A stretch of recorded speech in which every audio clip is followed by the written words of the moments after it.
average person is stuck in a rut, and they don't have to be there. Back around 1970, Alvin Toffler came out with the book Future Shock. And in that book, he talked about a lot of the things that are going on today. It was a very popular book. Well, just recently he came out and he said the illiterate of the 21st century will not be those who cannot read and write, but those who cannot learn, unlearn, and relearn. Now, you know, when you read that, you just see it's rich with truth, because everywhere you go, that is the way it is. You've got to learn, then you've got to unlearn, then you've got to relearn. We have adults today where their little children are teaching them how to work on their computer. Little children, like 5- and 6-year-olds, are showing the parents how to do it. The world has changed, and it's changing at a very rapid clip. In 1970, I had the very good fortune of working with Eric Hoffer. Eric Hoffer was a Russian immigrant who never went to school. He was a longshoreman, but he always had a room near a library, and he had a library card. And he was very well read. And he was receiving a Human Resource Award in Chicago. And I was on the program with him, and I was talking to him, but he said something on the program that is stuck in my mind I want to share with you. He said, in times of change, the learners will inherit the earth,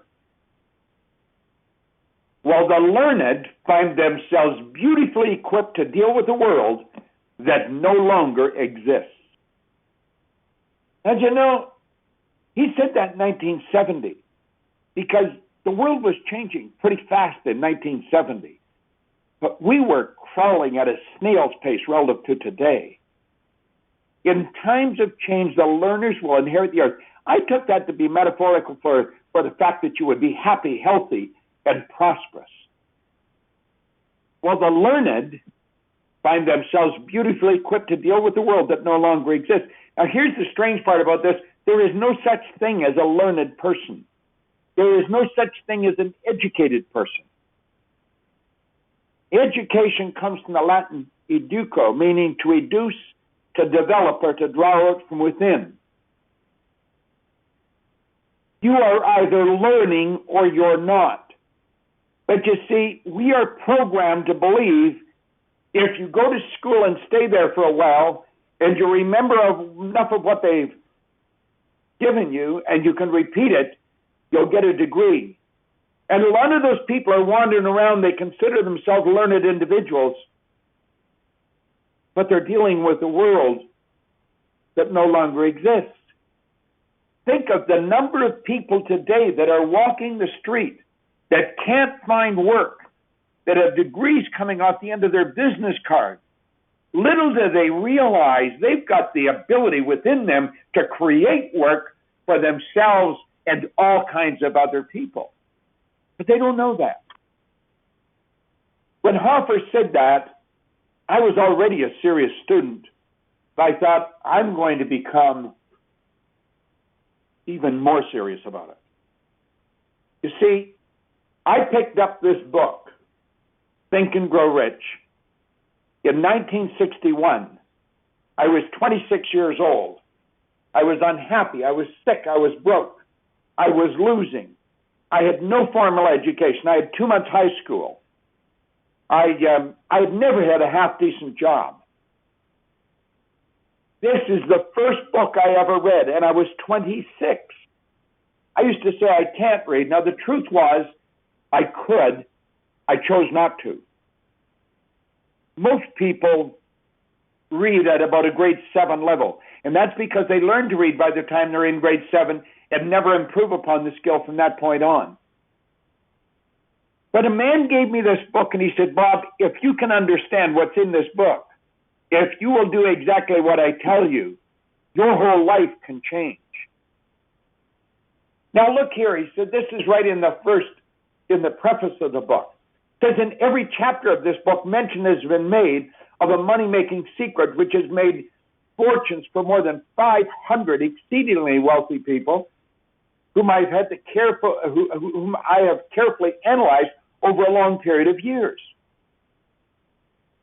And he said, a peculiar thing about this secret is those who once acquire it and use it find themselves literally swept onto success with little effort, and they never again submit to failure. Well, I think there was a shred of hope that maybe it might work for me. And then in another part, he says, if you doubt this, study the names of those who have used it wherever they've been mentioned. He said, check their records for yourself, and you'll be convinced. Now look at the names. Look at them all. It's quite amazing. Henry Ford, Rockefeller, Wrigley, Edison, Woolworth, President Wilson, Wanamaker. You know, it just goes on and on and on. And I'm thinking, well, I can't relate to these people. Well, he said, check their records for yourself and you'll be convinced. And the man asked me, his name was Ray Stanford, he said, have you checked their records? And I said, no. Well, he said, you think you can't win because you didn't go to school. He said, with 2 months high school, you've got 3 times as much as some of the names on that list in front of you. And I thought, get out of here. But as I checked it out, he was right. Then he said, there's your secret. You've got to get a card and write on it what you want. And all I wanted was some money. You see, I didn't have any money. I had never had any money. And he said, write what you want. And I thought, I want $25,000. Now,